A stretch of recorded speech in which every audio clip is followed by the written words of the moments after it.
Hi guys, நம்ம எல்லார் வீட்லேயும் மோஸ்ட்லி வரக்கூடிய ஒரே ப்ராப்ளம்னா இந்த பாத்ரூம் ஃப்ளஷ்ஷு வந்து ஒர்க் ஆகாமல் போகிறது.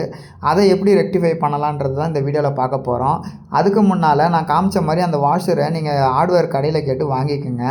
அதுக்கப்புறம் வந்தீங்கன்னா நீங்கள் அந்த ஃப்ளஷ்ஷுக்கு மேலே வந்து ஒரு டாப் இருக்கும், அதை கழட்டி எடுத்துருங்க. அதுக்கப்புறம் உள்ளே பார்த்தீங்கன்னா இப்போ நான் காட்டுற மாதிரி ஒரு போல்டு செட்டப் இருக்கும், அதை வந்து கழட்டி எடுத்துக்கோங்க. அதை கழட்ட கொஞ்சம் கஷ்டமாக தான் இருக்கும், கொஞ்சம் பார்த்து கழட்டுங்க, உடச்சிக்கிச்சுன்னா வேஸ்ட்டாக போயிடும். அதுக்கப்புறம் உள்ளே வந்து ஒரு பம்பு செட்டப் இருக்கும், அந்த பம்பு செட்டப்பை நீங்கள் ரைட் சைடு லைட்டாக ரொட்டேட் பண்ணிங்கனாவே கழட்டிக்கிட்டு வந்துடும். இப்போ அதை வந்து ஒரு ஓரிங் மாதிரி ஒன்று இருக்கும். ஸோ அந்த இடத்துல வந்து நீங்கள் கரெக்டாக அந்த வாஷரை வந்து செட் பண்ணணும். இதை செட் பண்ணுறது தான் இங்கே வேலையே. பார்த்து செட் பண்ணுங்கள், இது வந்து கரெக்டாக செட் பண்ணால் தான் ஒர்க் ஆகும். அப்படி இப்படி செட் பண்ணியும் உங்கள் பாத்ரூமில் வந்து ஃப்ளஷ்ஷு ஒர்க் ஆகலைன்னா அப்போ வேறு ஏதோ ஒரு இஷ்யூ இருக்குன்னு அர்த்தம். ஸோ பார்த்தீங்களா, ஈஸியாக செட் பண்ணிட்டேன். இப்போ நம்ம வந்து இதை எடுத்துகிட்டு போயிட்டு அந்த திரும்பவும் பழைய மாதிரியே செட் பண்ணுறது தான் வேலை. நீங்கள் ரைட் சைடு ரொட்டேட் பண்ணியிருப்பீங்க, இப்போ லெஃப்ட் சைடு ரொட்டேட் பண்ணிங்கன்னா அப்படியே லாக் ஆகிக்கும். அதுக்கப்புறம் நம்ம கைட்டி எடுத்து வச்சுருந்துருப்போம் அந்த கீயும் நம்ம திரும்பவும் லாக் பண்ணணும்.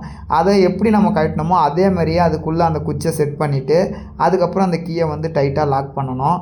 பார்த்து லாக் பண்ணுங்கள், நீங்கள் உடச்சிட்டிங்கன்னா அப்புறம் வேஸ்ட்டாக போயிடும். திரும்பவும் கடைக்கு போய்ட்டு புதுசாக வாங்கிட்டு வர மாதிரி தான் இருக்கும். ஸோ நான் வந்து அதே மாதிரியே எடுத்த மாதிரியே திரும்பவும் லாக் பண்ணேன். எனக்கு வந்து சூப்பராக ஒர்க் அவுட் ஆச்சு.